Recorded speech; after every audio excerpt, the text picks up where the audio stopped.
Olá pessoal, dando aí continuidade, né, o assunto de introdução a conjunto, onde a gente ficou aí para continuar em conjunto das partes. Então vamos iniciar aí.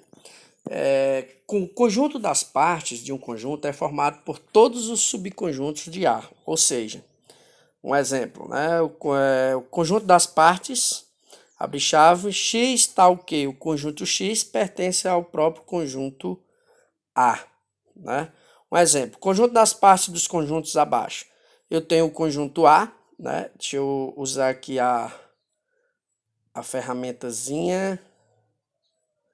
Deixa eu voltar aqui para que não venha atrapalhar a aula. Deixa eu pegar aqui a caneta. Mas antes de pegar a caneta, deixa eu voltar aqui, dando um trabalhozinho. Caneta, ok. Tá aqui o conjunto A. Ele deu dois elementos, 0 e 1. Como é que eu faço o conjunto das partes do conjunto A? Primeiro, não se esqueça que o primeiro conjunto que surge no conjunto das partes é o conjunto vazio. Sempre que você for encontrar o conjunto das partes de um determinado conjunto, né, o primeiro conjunto que vai surgir no conjunto das partes é o conjunto vazio. Depois você usa o primeiro elemento do conjunto A, que é 0, e coloca ele dentro de chave para que ele passe a ser agora um conjunto e não um elemento, né? Então, o primeiro conjunto é o vazio, o segundo é o conjunto com elemento 0 e o terceiro conjunto é o segundo elemento do conjunto A, que é 1, né? Que é o conjunto 1. Depois de você terminar de fazer o conjunto com todos os elementos de A, com um elemento só, aí você vai fazer com dois elementos. No caso, o conjunto A tem o elemento 0 e 1, então forma-se outro conjunto, que é 0 e 1. Né? Então veja que no conjunto das partes do conjunto A com dois elementos, surgiu 4 conjuntos, certo? O segundo exemplo está aqui, onde eu tenho o conjunto B, onde eu tenho 3 elementos, 0, 1 e 2, e pede para você encontrar o conjunto das partes desse conjunto B. Lembrando que o conjunto das partes é um conjunto que contém subconjuntos, né, do conjunto que foi indicado. No caso, eu indiquei o conjunto B com 3 elementos, então eu vou fazer o conjunto das partes do conjunto B. Então, lembrando que sempre o primeiro conjunto é quem? O conjunto vazio. E aí você vai fazendo o conjunto unitário de cada elemento do conjunto B, né? Vem aí o conjunto com elemento 0, depois o conjunto com elemento 1, depois o conjunto com elemento 2. Terminou todos os elementos do conjunto B fazendo conjunto, certo? Agora você vai relacionar com dois elementos. Aí, quem são os dois primeiros elementos do conjunto B? 0 e 1, depois 1 e 2, e depois 0 e 2. Terminando aí, foi feita a relação de três conjuntos com dois elementos, aí você faz com três elementos, né? 0, 1 e 2. No caso, aí surgiu 1, 2, 3, 4, 5, 6, 7, 8 conjuntos, certo? Aqui, tirando aqui a canetinha, partindo para o próximo slide. Propriedades importantes na conjunto das partes. O conjunto vazio sempre vai pertencer ao conjunto das partes. Como eu falei, o primeiro conjunto que surge no conjunto das partes é o conjunto vazio. A. Se o conjunto A ou o conjunto B, tanto faz, o conjunto que eu identificar com a letra, sempre ele vai pertencer ao conjunto das partes. Se A possui elementos, N elementos, ou seja, se um conjunto tem uma quantidade de elementos, o conjunto da parte possui, né, por essa regra, 2 elevado a N elementos. Por que essa regra é importante? Porque às vezes você pega uma questão de vestibular, de concurso, né, e pede para você encontrar a quantidade de conjuntos da parte, né, conjunto das partes de um conjunto, e aí eu tenho um conjunto, vamos supor, com 6 elementos, né? Então, vai me dar trabalho fazer o conjunto das partes de todos os 6. Primeiro o conjunto vazio, depois o conjunto com unitário, depois com 2, depois com 3, até terminar. Então, eu vou perder tempo com a questão dessa, né? Eu vou perder muito tempo para resolver. Então, como a gente está fazendo a prova de concurso e a gente precisa fazer algumas questões rápidas, perder menos tempo, então você usa essa regra bem aqui, ó. Deixa eu usar aqui a canetinha, voltando aqui a canetinha. Volta aqui o slide, certo? A canetinha aqui, deixa eu pegar aqui, certo? Você pega essa propriedade aqui e resolve. Por exemplo, se eu tenho um conjunto com 6 elementos e eu quero o conjunto das partes, eu quero saber quantos conjuntos tem no conjunto das partes, é só eu pegar essa regra de 2 elevado a 6, ou a n, e colocar aqui 2, aqui é um n, não é um 4, é porque na tela do celular estou usando o dedo, né?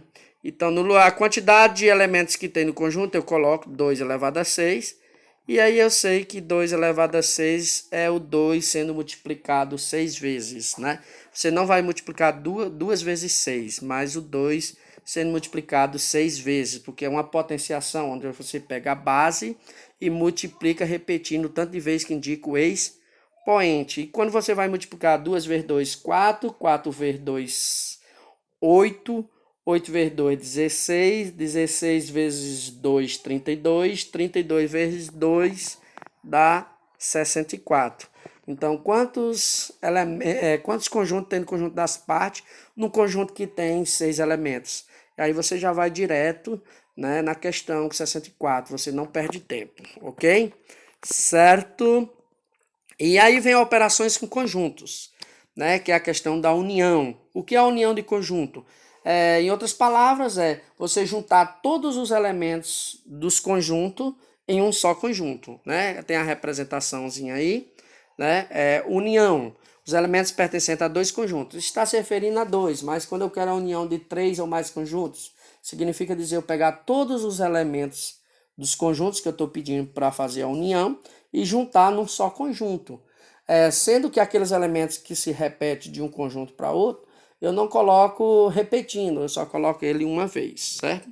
E ele tem essa representaçãozinha, né? Deixa eu pegar aqui a caneta. Ele tem essa representaçãozinha aqui, ó, A, U, B. Esse Uzinho quer dizer de união, né? Igual a X pertence, ou X tal que X pertence a A, ou X pertence a B. Quer dizer a união de todos os elementos. A interseção, né, que vem com esse Uzinho que muita gente diz está deitado, né, virado ao contrário, né, são os elementos que se repetem, são os elementos que tem no conjunto e tem no outro conjunto. A interseção é você pegar aqueles elementos que tem nos dois conjuntos. Quando se referir a 2, se for a 3, são os que estão se repetindo nos 3, né?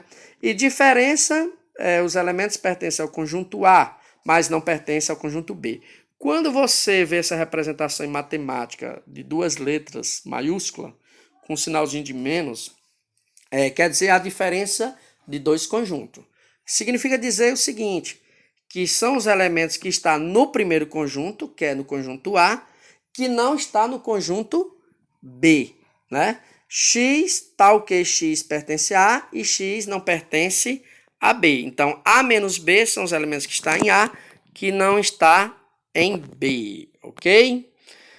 Diagrama de Venn, né? Esse diagrama a gente utiliza muito em algumas questões de concurso, vestibular e Enem, para a gente criar um meio de resolver algumas questões de raciocínio, interpretar, e você faz o seu raciocínio através do diagrama de Venn, e uma forma de você chegar mais rápido na questão, né? na solução da questão, né? E o diagrama de Venn, ele vem aí representado, por exemplo, se for 2 conjuntos, você faz essa representação, onde aqui eu fiz, né, esses tracinhos indicando aqui que eu estou juntando os elementos do conjunto A e os elementos do conjunto B. Também os elementos que estão na interseção. Isso quer dizer que é A união de B. Aí também essa partinha amarela, né? Quando eu quero saber só esses elementos que estão nessa parte amarelazinha, isso aí não é a união, isso aí é interseção, ok? E também aqui A menos B, significa dizer que são os elementos que estão em A, que não está em B, pegando aqui a canetinha novamente. Significa dizer que são os elementos que estão só nessa parte, certo? Porque os que estão nessa parte aqui de vermelho são os elementos que pertencem só a A, mas não pertencem a B. Por quê? Porque os elementos que estão aqui na interseção, né, aqui onde eu passei o risco junto com o amarelo, eles pertencem a B, então eles não podem fazer parte aqui da diferença do primeiro conjunto com o segundo, certo? A mesma coisa se dá na questão de B menos A. Significa dizer que são os elementos que estão em B e não pertencem a A, ok? Certo? Para melhor compreender, vem aí um exemplo, né? Seja o conjunto A, vou pegar aqui a canetinha, certo? Seja o conjunto A, ele tem os elementos 0, 1, 2, 3 e 4. E o conjunto B, ele tem os elementos 0, 2, 5 e 6. Encontra a interseção. Ó, interseção, o que é interseção? Eu falei que são os elementos que têm nos dois conjuntos e que se repetem, os elementos em comum. Quem são os elementos que têm A e B ao mesmo tempo? O 0, o 1 tem A, mas não tem B. O 2, né? O 3 tem A, mas não tem B. O 4 tem A e não tem B. Então, só apenas o 0 e o 2, né? Tá aí a interseção, 0 e 2.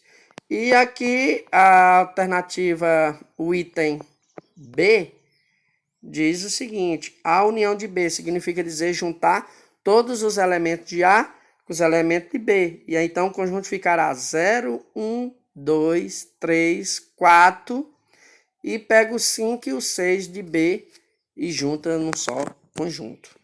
Aqui vem A menos B, significa dizer que são os elementos que tem no primeiro conjunto, que é A, que não tem em B. E quem são eles? Né? Tá aí. 1, o 3 e o 4. Tem no conjunto A aí, mas não tem no conjunto B. Né? Já o 0 e o 2 que tem no A, né, ele tem no B, por isso que coloca na interseção. E quem tem B? Né? O 5 e o 6. Agora eu vou dar uma pausazinha e vou voltar com essa questão aí, que é uma das questões que mais cai em vestibular e concurso, certo? Então, é uma questão de raciocínio que precisa você interpretá-lo e usar o diagrama de Venn, que é o mais aconselhável, para que você resolva a questão mais rápido. Vou dar uma pausa e volto com essa questão aí.